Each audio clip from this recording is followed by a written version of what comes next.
Hi everyone. This presentation is all about some introductory concepts to integrative programming and technologies. This lecture material will be used by my students enrolled in Integrative Programming and Technologies 1 in the Department of Information Technology of the Central Luzon State University. If we look at the course description, it says there that Integrative Programming and Technologies 1 will explore the integration of applications and systems. So for that integration to materialize and realize the full potential of integration, the main component, the main ingredient is the use of scripting. Hence, for the entire course this semester, we'll be talking about scripting and scripting languages. But before we go to the details of the scripting language that we'll be using in this course, we need to review ourselves with the basic concepts on programming languages. So in the slide, we see language processors. So a language processor is a special translator system software that translates a source code from a high-level program into machine code, or what we call object code. There are three main categories or types or implementations of language translator that we know of. We have the compiler that does compilation. So this reads an entire high-level source code and translates that high-level source code into machine code, which we call object code. The translation becomes successful if the source code is free from errors. So the execution happens even without the source code. After you compile a program, an object code is created or generated. That object code is what only matters during execution. So execution happens even without the source code. Then we have the assembler, which is a special compiler that translates an assembly language source code to object code. The interpreter, on the other hand, translates and directly executes a source code line by line. The execution halts at the line of error, and when the error is rectified, the execution continues to the next line. Unlike with a compiler, you have to recompile the entire source code. In this slide, we look at the differentiation of characteristics between compiled languages and interpreted languages. So for a compiled language, compiler translates the entire source code into an executable machine code, while for the interpreted language, the interpreter directly executes the source code line by line, and we don't need an object code.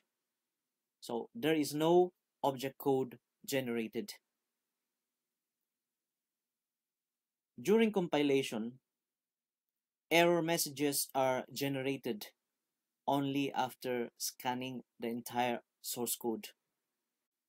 Here, the debugging is hard since the reported errors can be found anywhere in the source code. Unlike for an interpreted language, the debugging is comparatively easier since the error is located at where the execution stops. For compilation, the repeat translation of the entire source code is necessary when error is encountered or detected in the source code. On the other hand, for an interpreted language, the interpreter stops the execution at the line of error, showing an error message, and continues the execution on to the next line when the error is corrected.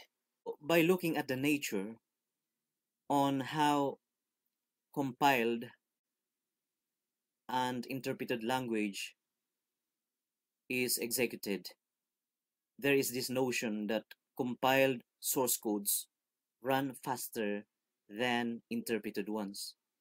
However, this speed distinction is getting blurred, especially in today's setting, because of the improved computation capabilities of modern hardware and some advanced coding practices and techniques being introduced. So we now look at how we can characterize a scripting language from the usual programming language that we know. So a programming language defines a formal language for combining set of computing instructions to generate an output. So that's the usual characterization for an application or a programming language. For instance, C or C++, we need a formal language definition in order for us to express the instructions that we want a computer to execute. While for a scripting language, this supports the writing of scripts. So what are scripts? Scripts are programs. Usually we use the term small programs, written solely for a certain runtime environment to perform a specific action.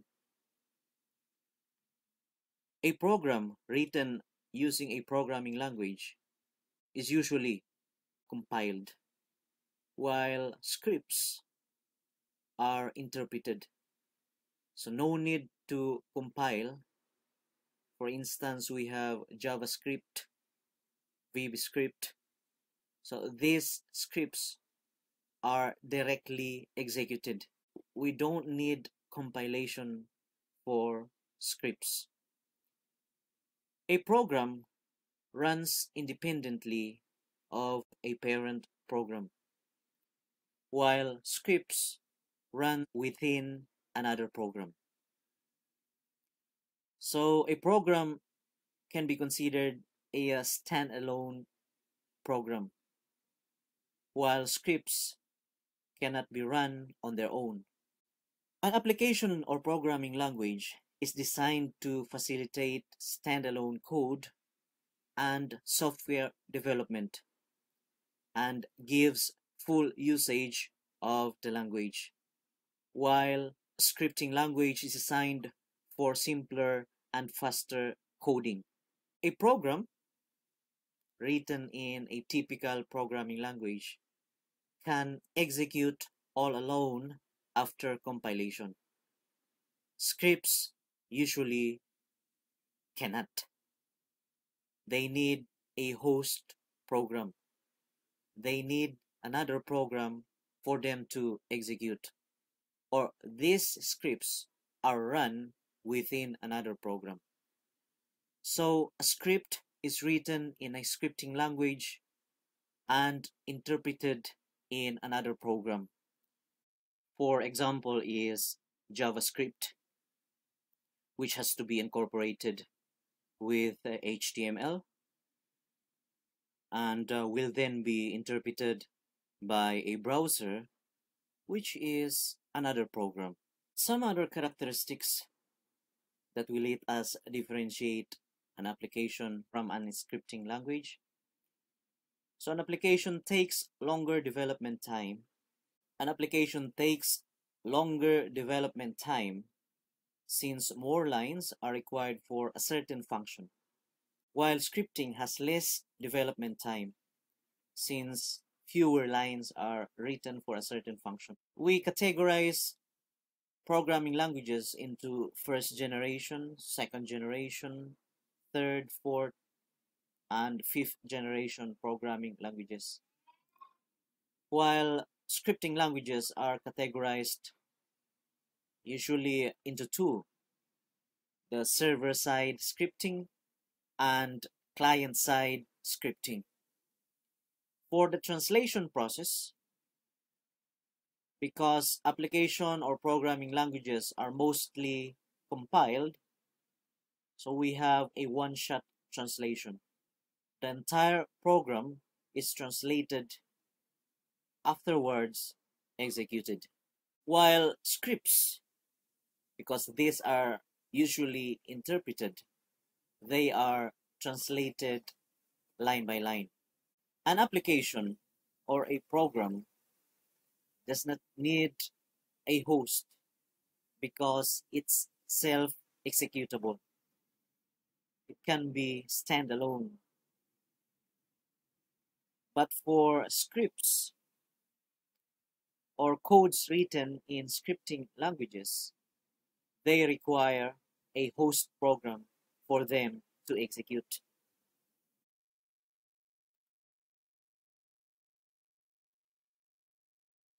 In terms of speed, programs, since they are compiled, the codes are analyzed all at once, so errors are reported collectively. While for scripts, since they are interpreted, the codes and errors are analyzed line by line. Applications, programs written in the typical programming language have complex syntax and semantics, while scripts are simple because they are just executed as scripts. That's why they are called scripts, because the execution just follows the sequencing of instructions.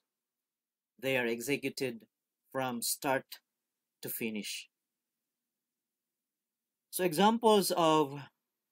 typical examples of programming languages are C, C++, C Sharp, Java, Basic, COBOL, Pascal.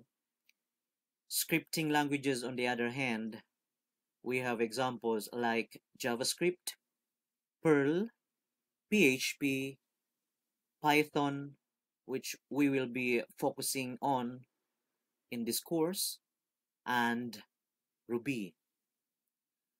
Overall, the primary differentiating factors between programming and scripting languages are the execution process and the execution environment. We have here some other characterizations for scripting languages. Most scripting languages get rid of declarations.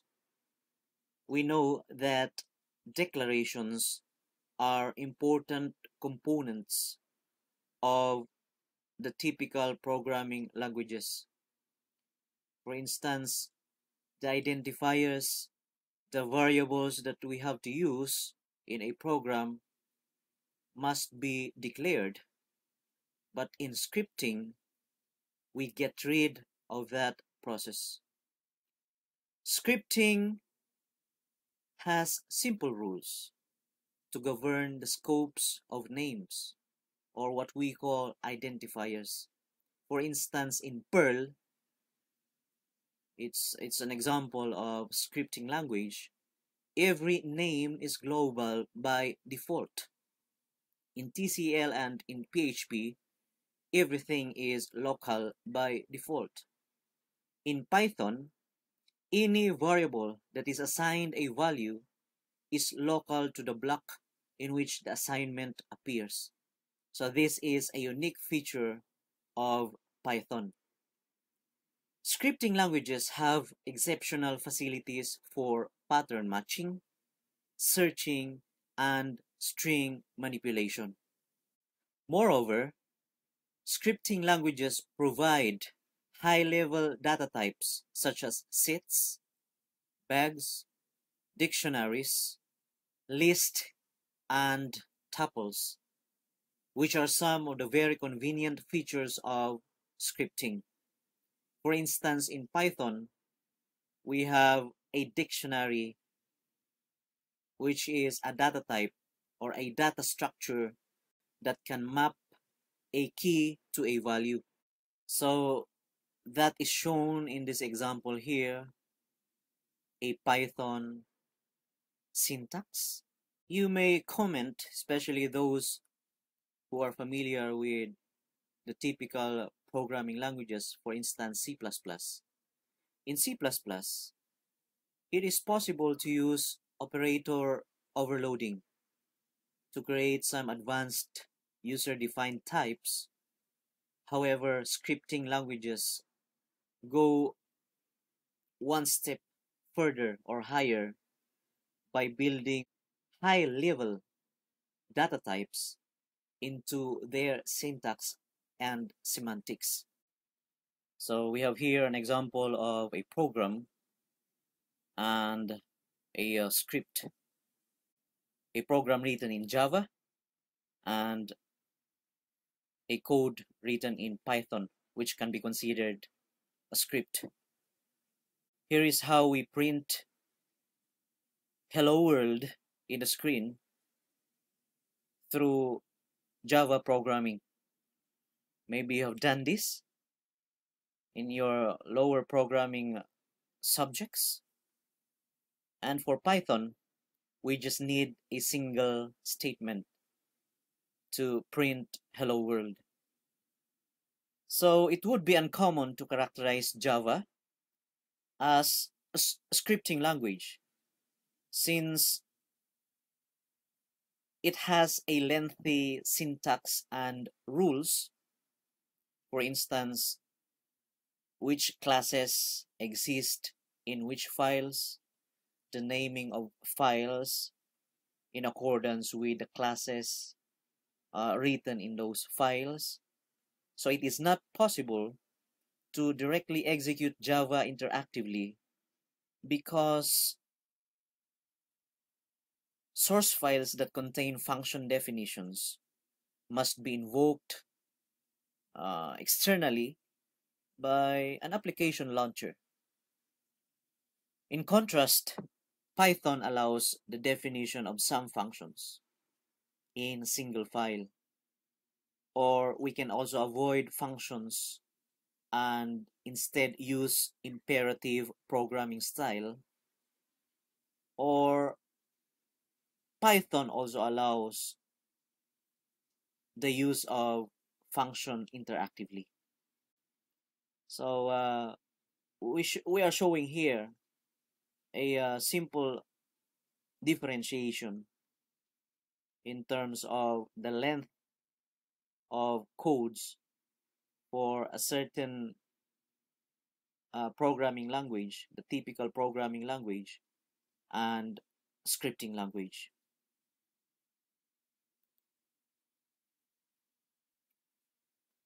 So overall, to summarize everything that we have discussed, a scripting language is a programming language, no doubt about it. Scripts are programs, but not all programming languages are scripting language. Programming languages are used to develop applications. We usually call that systems programming.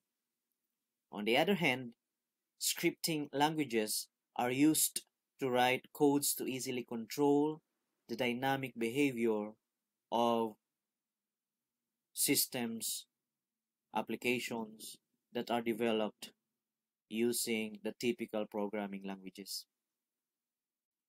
So there are popular terminologies that are being used nowadays to refer to programs written in a programming language and programs written or codes written in scripting languages. So we have codes and scripts, coding versus scripting, programming versus scripting, coding versus scripting. So coding or programming, the typical programming, is an umbrella term for the task of writing computer instructions, while on the other hand, scripting is a type of programming, is a type of coding under that particular umbrella. So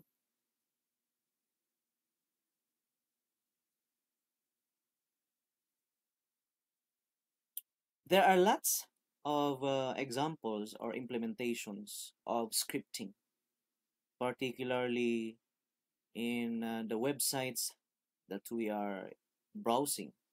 There are examples of website functions. There are lots of website functions that can be implemented via scripting.